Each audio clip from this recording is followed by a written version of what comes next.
Boa noite. Para mim sempre é como se fosse a primeira vez. Estava falando com o Dave, eu tremo que nem vara verde. A responsabilidade de uma pregação é muito importante. Eu faço coisas na minha vida secular, vamos dizer assim, que são importantes. Eu tenho que tomar decisões que às vezes afetam a vida das empresas por 5, 10, 15, 20, quase 30 anos. Vai uma já que decisões minhas tomadas lá em 96 ainda estão sendo executadas, né? Mas não me treme o pulso. Tem que ser feito isto, pronto, acabou. E eu corro o risco de errar, eu erro, eu tenho que ir, voltar atrás, fazer de novo, está tudo certo. Mas a pregação da palavra, ela reveste uma responsabilidade tremenda, porque ela é de consequências eternas. Repare, as coisas que eu vou falar agora, mesmo que eu não sou a palavra de Deus, nem eu vou pronunciar, dizer a palavra de Deus, eu vou refletir publicamente a respeito da palavra, né? Podem afetar você. De fato, vão afetar você de alguma forma. E é pela eternidade. Decisões que você tome agora vão afetar você, seus filhos, seus netos, e por aí vai em diante. Então, essa é a minha situação e é a tarefa que eu realizo com maior vigor, empenho, alegria, sentido de realização, etc. E justamente a de ensino e pregação. Falando em ensino, quando você vem no culto, você está comendo a cereja do bolo, mas o bolo acontece domingo de manhã na escola bíblica. Então, ele é incentivo a comparecer domingo de manhã. As escolas bíblicas têm sido de um refrigério, de um ardor muito tremendo. Abramos as nossas Bíblias em Lucas 18, para lermos os primeiros 8 versículos. Hoje estou com a minha poderosa de novo, né? Está em português, né? Então, me devolveram ela. Novinha em folha. Eu sou muito grato aos irmãos que fizeram isso por mim.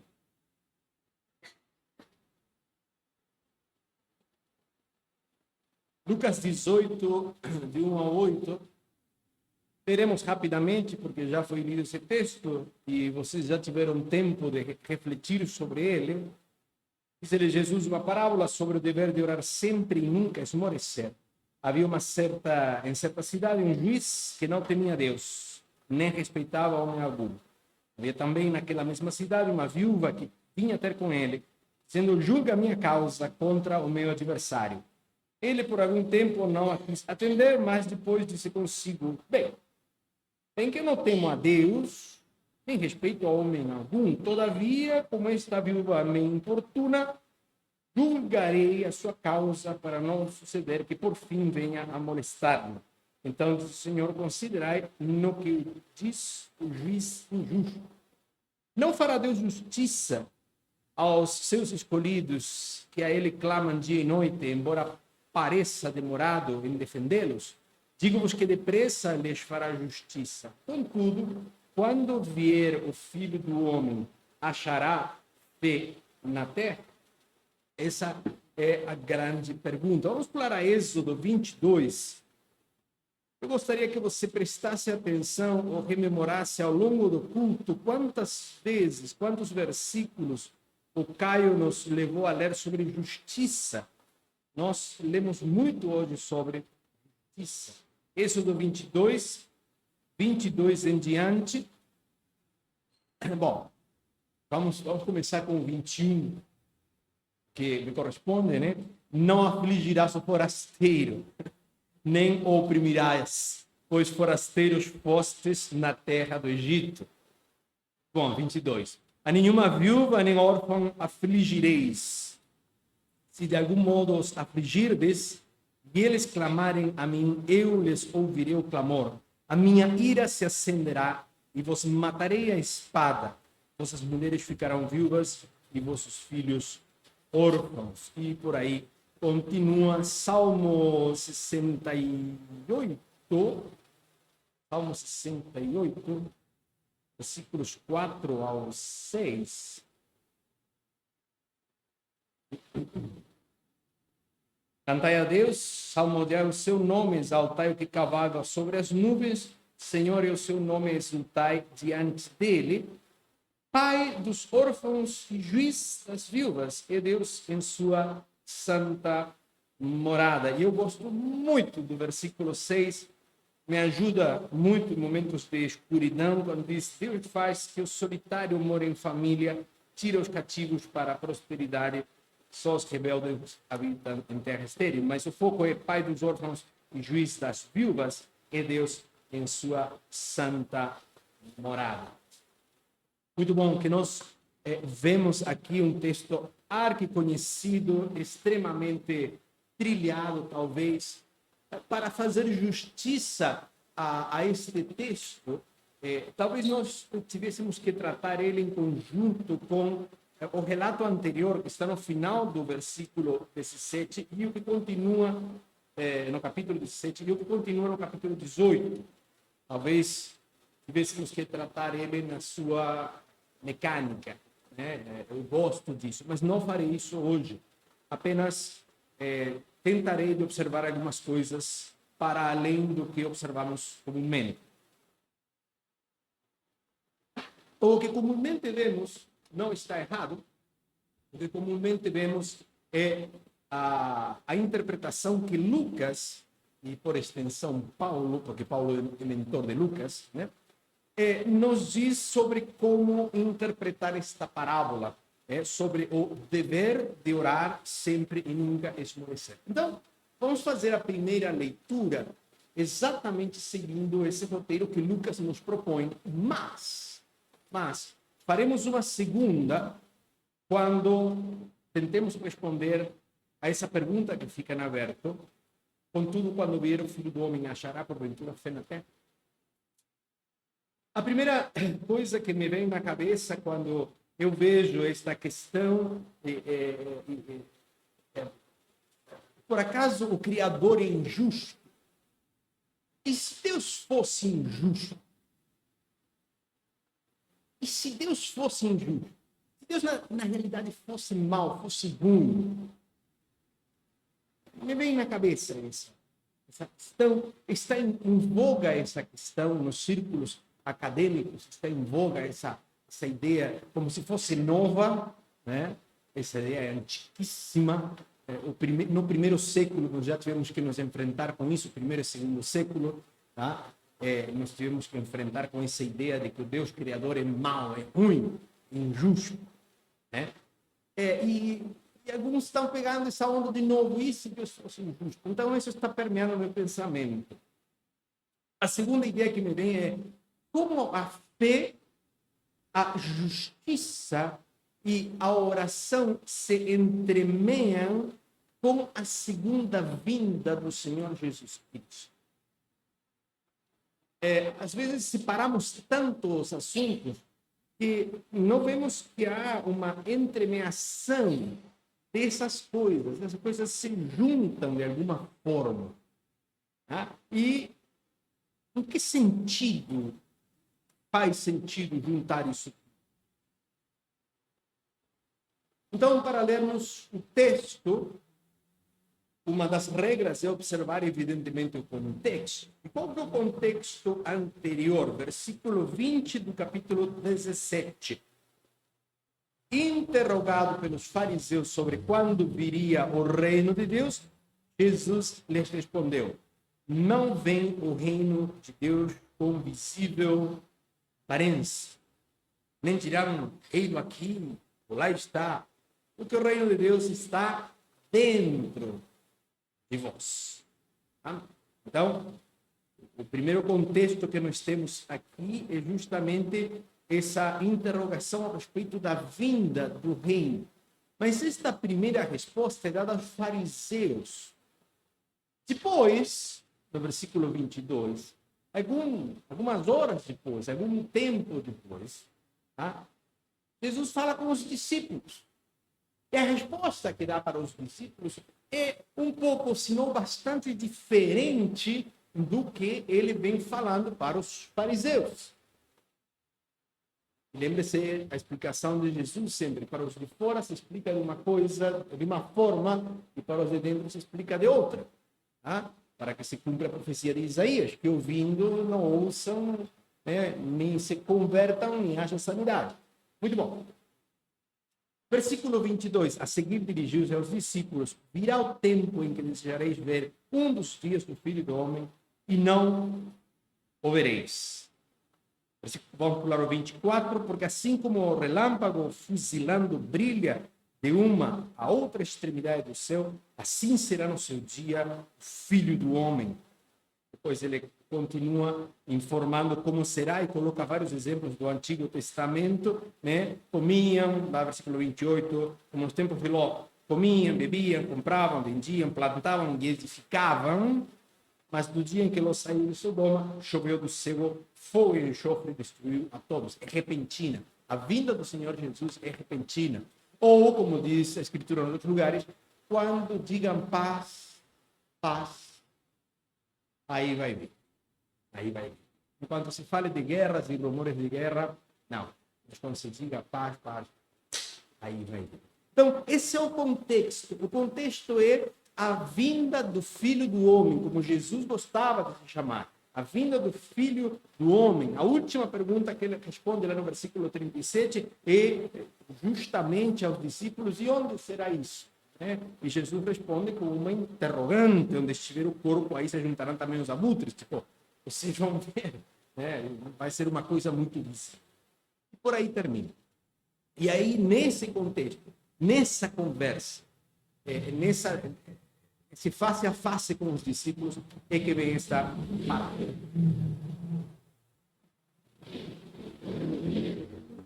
Esta parábola tem apenas dois personagens: um juiz e uma viúva.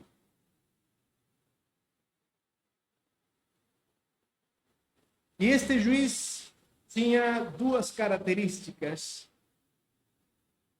que eu não sei se o faziam ressaltar-se do resto dos juízes. Eu não sei se era a visão que o povo em geral tinha dos juízes. Eu não sei se é somente uma figura de linguagem. Não sei se há uma referência a algum juiz daquele momento, mas era um juiz iníquo. E como reconhecemos um juiz iníquo? Como se reconhece um juiz que é juiz somente de usar a capa, que é juiz somente de usar as vestes de juiz? Porque ele não teme a Deus e não dá a mínima para a criatura. É um juiz que atropela, ele diz: não teme a Deus. E Provérbios 9:10 diz o quê? Que o temor a Deus é o princípio do quê? O quê? Da sabedoria. Então, este juiz, ao não temer a Deus, não é sábio. Não é sábio.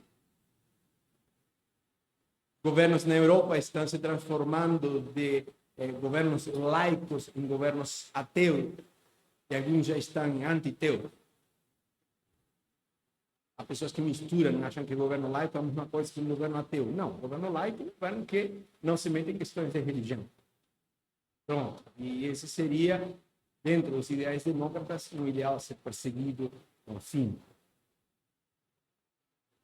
Sem temor a Deus não há sabedoria. Pode haver muita inteligência, pode haver inteligência coletiva, mas a sabedoria, seguindo a analogia que nós temos agora com a inteligência artificial, que de inteligência não tem nada, e de artificial tem uma grande mentira, diríamos que é uma sabedoria artificial, porque a Escritura claramente diz que o temor ao Senhor, o temor a Deus, o temor ao Criador é o princípio da sabedoria.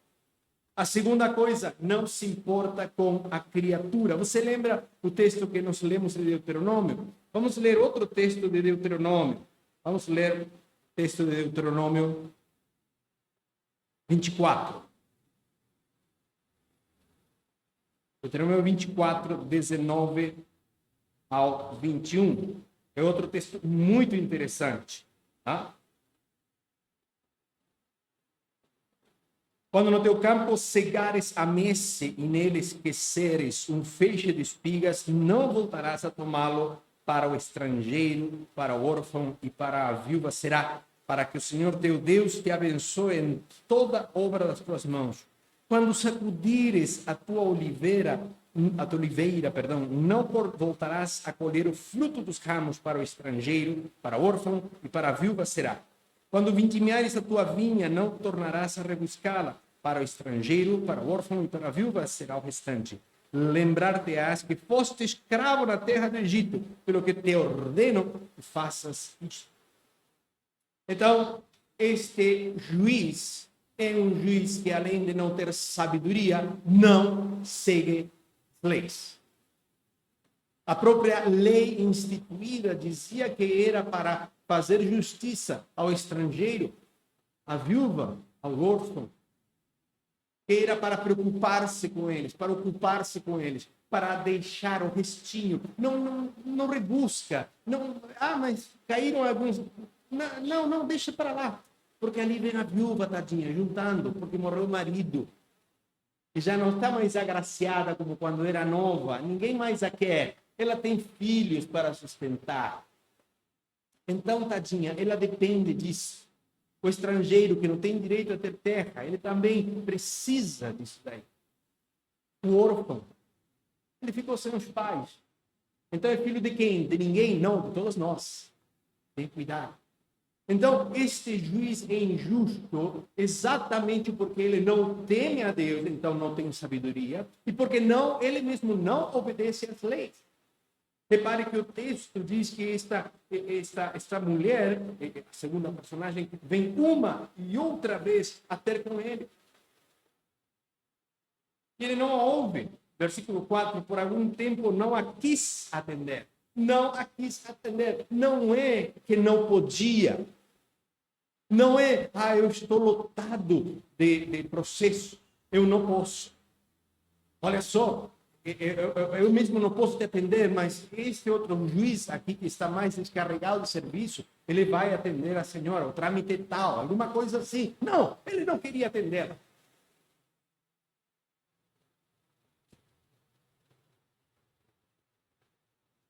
A situação de pobreza da mulher, a situação de completa incapacidade operacional política, que repugnava. Era um ser indescritivelmente inapto para a vida em sociedade. Era uma viúva. Era alguém que tem... Por que vai fazer? Gastar tempo com essa gentalha. Este homem não era sábio. Este homem não era justo. Não seguia nenhuma lei. A segunda... Vamos voltar aí. A segunda personagem é a viúva. A viúva tem duas características. Vinha a ter com ele, dizendo a forma em que está colocado, vinha a ter, era uma regularidade. Ela ia dia sim, dia não, semana sim, semana não. Ela estava lá. Ela era insistente. E o que ela pedia? Ela suplicava por justiça. Ele diz: julga a minha causa contra o meu adversário. Agora, me conta a tua história. Se tu está com um processo no juiz, está devendo alguma coisa, tu vai pedir justiça? Vai dar graças a Deus que atrasa, né? Não, atrasar, o processo atrasou. Que bom. Agora leva, não pode, agora está de férias, o juiz não pode atender, ufa. Né? Mas se você sabe que a justiça está ao seu lado, você vai atrás. Você quer que se ele faça justiça? Qual que era o poder que a viúva tinha? Qual que era o poder, a capacidade? Que era o que ela podia usar contra este adversário? Seja este pobre ou rico. De si mesma, nenhum. Só o tribunal. Só o tribunal. E o juiz que estava ali para fazer justiça era a única coisa que tinha que fazer na vida, se negava a fazer. Lhe afetava de alguma forma o resultado do julgamento? Pelo visto, não. Só não fazia porque era viúva, era pobre. Então, por isso.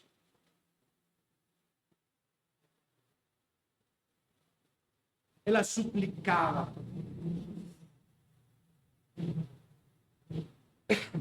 Ali no versículo 4 e 5, nós vemos o desenrolar da história.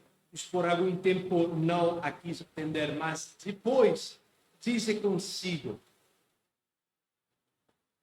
bem que eu não temo a Deus, nem respeito homem algum. Todavia, como está viúva minha importuna, julgarei a sua causa, para não suceder que por fim venha a molestar-me. Este homem se conhecia segundo a parábola. Ele conhecia o que havia dentro dele, ou seja, aquele vazio existencial, aquele abismo dentro dele. Ele não temia a Deus. Quando você não teme a Deus, não teme a mais ninguém. Se o filho não aprende a obedecer aos pais, não vai obedecer o professor na escola, não vai obedecer o policial na rua, não vai obedecer porcaria nenhuma. E uma das grandes falências da América Latina é justamente a ausência completa dos pais, e uma das desgraças, das mutilações que o movimento hiperfeminista fez foi tirar o que restava da paternidade. Estamos sendo atrasados por nossa agenda de voltar a restaurar o papel bíblico do pai. Este juiz era a última instância. Era que nem o Supremo Tribunal Federal, não existe mais nada depois. Depois disso, para quem que você vai apelar? Por isso que o Supremo tem que ficar só para as últimas coisas, só para casos de último nível, quando já passaram todas as outras instâncias. Você pode romper essa corrente. Quando você rompe essa corrente, tá? Você estoura tudo. Todo o sentido de justiça do país vai se perdendo. Então, quando eu vejo Jesus falando esta parte, eu vejo Jesus trazendo à tona um sentir do povo, a falta de justiça. E Jesus associa essa falta de justiça com uma falta de caráter pessoal e a coloca na boca do juiz injusto. Eu não temo a Deus, logo não tenho sabedoria. E é verdade que eu não respeito nenhum ser humano, então eu não respeito a lei que eu mesmo digo julgar. Todavia, versículo 5, é inconveniente, não me convém, porque talvez que ela me meta um processo depois. Ela vai me molestar de alguma forma. E Jesus termina esse relato, com o qual nos leva a pensar que a viúva do relato, é um relato que não é verídico, é uma parábola, né? É uma história, né? Nos leva a pensar que esta viúva recebeu justiça, pelas razões erradas, mas recebeu justiça. O surpreendente é o que Jesus faz. Jesus diz: considerai no que diz o juiz iníquo. Dá uma olhada em Lucas 16, versículos 8 e 9. Lucas 16, versículos 8 e 9. E elogiou o Senhor o administrador infiel, porque se houvera atiladamente, porque os filhos do mundo são mais hábeis na sua própria geração do que os filhos da luz. E eu vos recomendo, das riquezas de origem iníqua, fazer amigos, para que quando aquelas vos faltem, esses amigos vos recebam nos tabernáculos eternos. É uma passagem enigmática. Apenas Lucas traz essas duas colocações. Em Lucas, nós encontramos aqui ao Senhor dizendo: considerai no que diz este juiz iníquo. Para e pensa. Mas agora ele leva o assunto para outra questão. para apontar um problema. Ele, de repente, vira a parábola para ele apontar um outro problema. Ele pega o ouvinte de surpresa. Agora bem, lembra da parábola do pai e o filho pródigo? Nós identificamos o pai com o Senhor. O filho pródigo com a gente. Certo? O pai sai muito bem. É um excelente representante de Deus. Em outras parábolas também é assim. Mas nesta parábola, Jesus vai comparar o seu pai, o Criador, com o juiz único.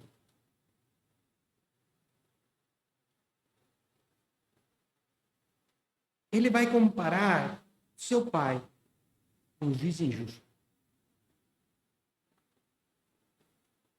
Nós esperávamos outra coisa, né? Mas ele aponta canhão da parábola, início e mestre, para outro lado. Ele, de repente, põe a lupa em cima de um problema. Segundo Lucas, esta parábola foi dita, e com razão, sobre o dever de orar sempre e nunca esmorecer. Por que o ser humano esmorece? Por que o ser humano não ora tanto como deveria de orar? Por que nós não oramos tanto como é esperado que se ore? Qual que é a nota do baixo? O baixo está cantando aqui que depois, né, tenor, soprano, tem que vir e cantar em cima dele. O que o baixo está tocando? O que está aqui embaixo? O que há terrível embaixo? No versículo 7, vemos como Jesus toma a parábola e pega a ilustração do juiz iníquo e diz: preste atenção ao juiz iníquo, o que ele diz, não o que ele disse, o que ele diz. Ele constantemente, toda vez que se lê a parábola, o juiz iníquo está falando a mesma coisa. Então, isto se diz, está sendo dito. Aí ele volta, não fará, versículo 7, Deus justiça aos seus escolhidos, que a ele clamam dia e noite, embora pareça demorado em defendê-los.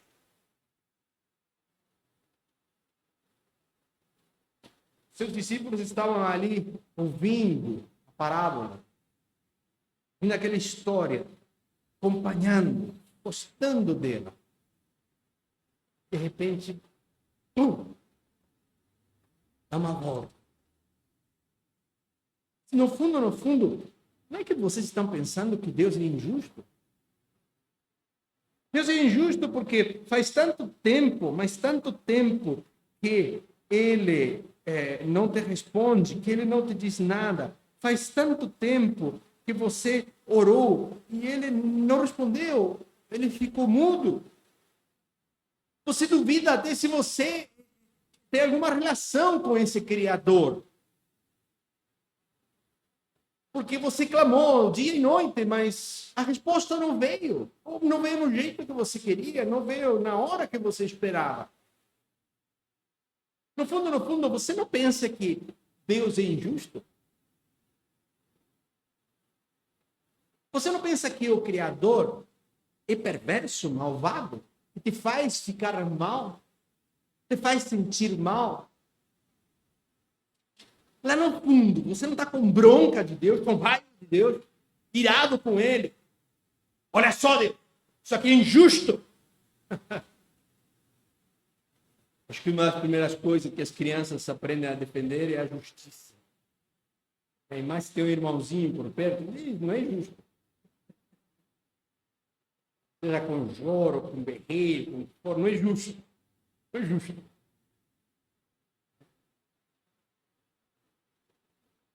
Às vezes, se nós examinamos nosso coração, nós olhamos, rapaz, não é que no fundo eu estou achando que Deus é injusto. Deus se atrasa, Deus demora. Porque eu estou pensando que ele não me cuida tão bem como cuida fulano. Aí você começa a ter esse sentimento.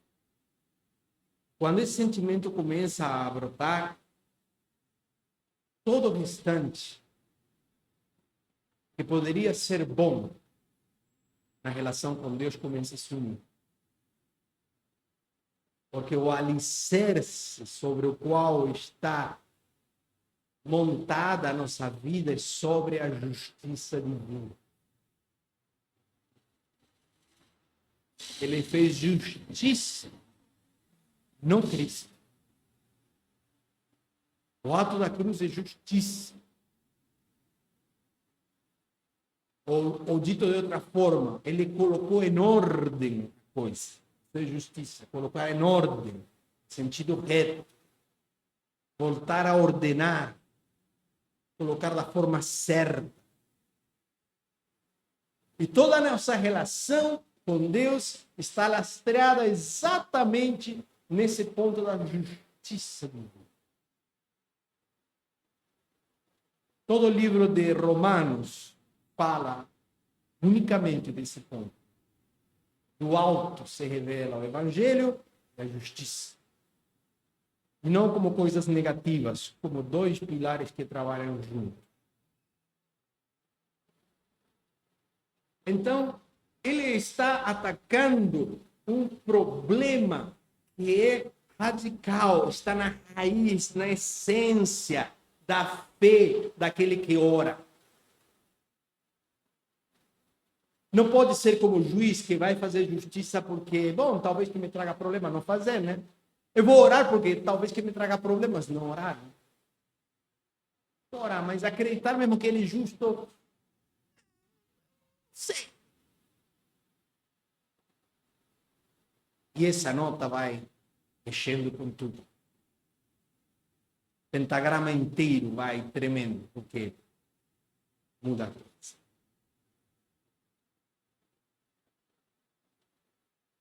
Então, nesse versículo 7, se entremeiam a justiça, o tempo, os escolhidos, o clamor e a defesa. Nesse texto, Jesus traz à baila todas as coisas que de repente fazem parte da oração e nós não estamos cientes dele. Para muitos, a oração é uma repetição, um rezo. Mesmo sendo cristãos, evangélicos, um rezo. Você pede para orar de tal forma, a pessoa não sabe, porque é um rezo. Você pede para fazer tal coisa, vamos orar tal coisa. Não sabe, por quê? Porque é um rezo. Aquele rezo é aceitação social. Não paramos para pensar até que ponto nós achamos que Deus é justo para atender. É justo para não demorar-se. O tempo do Senhor não é demora. O tempo do Senhor não é demora. Não é atraso. Pedro trata com isso. Deus não está demorando, como alguns dizem, senão que ele é paciente.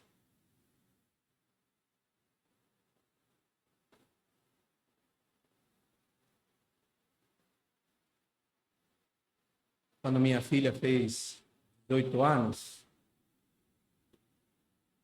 isso já faz uma década, nós tínhamos uma relação lindíssima. Minha filha continua sendo, né? Mas era de forma prática, a queridinha do meu coração. Por ela tudo. Nós temos uma relação muito bonita. E não vou tirar minha responsabilidade, ainda não me foi explicado diretamente por ela, mas eu tenho responsabilidade, evidentemente. Minha filha não é ingênua, nem é tonta, ela é inteligente, amorosa. Mas ela parou de falar comigo. Isso me rompeu o coração.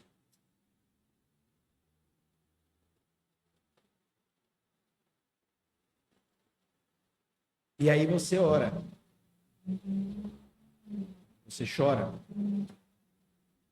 Você sofre. Você tenta um caminho e outro caminho e outro e outro e outro e outro a tentar falar com a pequena da sua vida. Aquela que era a tua sombra até faz pouco tempo. Era a alegria dos teus dias. Você vai sozinho, você chora. Você viaja, lembra, chora. E ora. Uma década se passou. Ela apenas conversou um pouco comigo quando do aneurisma. Ela foi, me cuidou os primeiros dias junto com minha esposa. Ela que me deu o primeiro banho. Depois saiu de novo.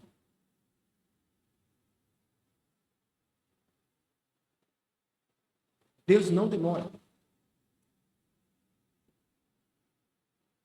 Eu aceito isso pela fé. Meu coração quer gritar, demora sim. O tentador está dizendo, você não está vendo? Esse Deus que você acredita é injusto. Ele mente. Assim que vocês vão ficar sabendo a diferença entre o bem e o mal. Assim que vocês vão morrer, né? Foi isso que ele falou, né? O tentador sempre está aí. Digo-vos que depressa lhes fará justiça. Aqui é uma afirmação do Senhor Jesus que vai contra o que nós sentimos da velocidade da resposta. Sentimos, pensamos e concordamos com esse sentido de que está demorando. Não. Ele vai fazer justiça depressa.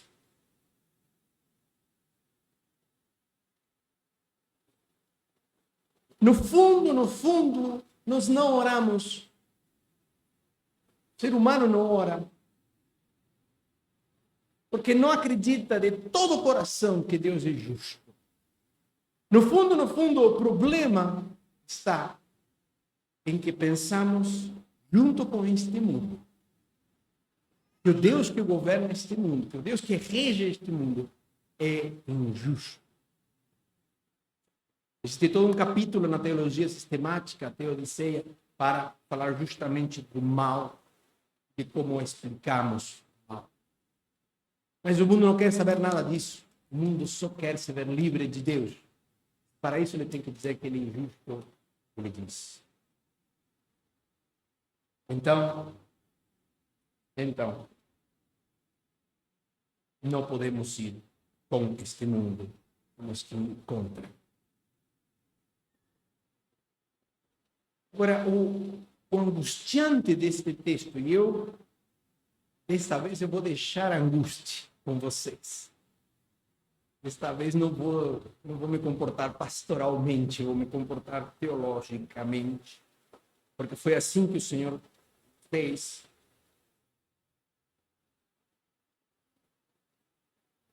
Depois de ter dito que ele depressa fará justiça, ou seja, que Deus é diferente daquilo que você pensa no seu coração e por isso que você não ora, por isso que você não bate na porta, por isso que não recebe, por isso que a vida está assim. Tá? Contudo, apesar dessa definição de Deus, dessa descrição do meu Pai, quando vier o Filho do Homem, achará porventura fé na terra?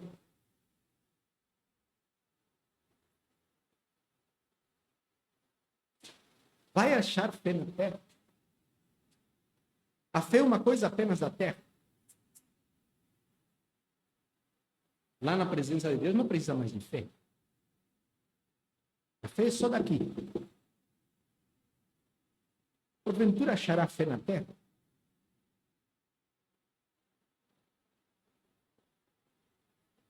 Será que em lugar de bater tanto em tentar orar, não é melhor revisar, a ver o conceito de se Deus é justo, Deus é misericordioso, se Deus de fato é amor? Será que é melhor gastar tempo com isso? Achará fé na terra?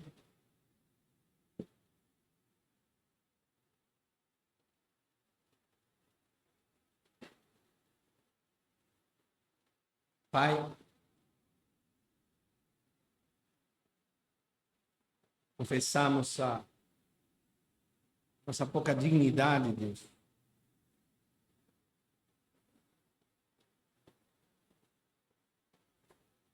De não orar, ou orar duvidando, orar pouco, mas em aceitar essa vertente mundana que diz, que promove que Deus é injusto. Temos palavra dos teus filhos de que tu és justo. O filho, enquanto estava aqui na terra, nos disse muito claramente que tu farias justiça e a farias depressa. Então, como Pedro, precisamos orar e dizer que nos falta fé. Precisamos que nos aumentes a fé. Talvez a nossa fé chegue a ser aquela coisa minúscula, daquele grão de mostarda. Aquela coisinha pequena, assim. Nem a isso nós chegamos. Fortalece nossa fé, leva-nos a orar, leva-nos a ser como essa viúva perante esse juiz injusto, que insistiu uma e outra e outra e outra e outra vez. Mas ajuda-nos a aceitar que a nossa experiência é diferente, porque nós não estamos constantemente insistindo para um juiz injusto, e não para o justo juiz. Tu és justo, Senhor, completamente justo. Tua justiça vai do início ao fim da criação, antecede a criação e continua depois, ela é eterna. Tua justiça se manifesta em atos portentosos que nós não conseguimos entender ao longo da história. Confiamos em Ti. Confessamos as nossas dúvidas, confessamos nossa fraqueza, mas declaramos também que queremos confiar em Ti. Queremos arrepender-nos disto, buscar-te em oração, confiando em que Tu és um Deus justo, em que Tu respondes rapidamente, no Teu tempo, aos pedidos dos Teus escolhidos, ao clamor dos Teus escolhidos por justiça. Tem misericórdia de nós, porque nós não sabemos responder essa pergunta. Quando Teu Filho volte, achará fé na terra. A coisa vai se desgastando tanto, degradando tanto. Toca em Tuas igrejas, aqui na região, neste país, no mundo todo, Deus. E das diferentes denominações, das diferentes ênfases, das diferentes posturas, as igrejas que acreditam em Jesus Cristo como único Salvador pessoal. E na Bíblia como a revelação dada ao ser humano. E elas venham, Deus, se sentir compelidas a orar mais, estar mais presentes perante Ti. Oramos todos juntos, em nome de Jesus Cristo, que é o nosso advogado ali à tua direita. Amém. Amém, Senhor.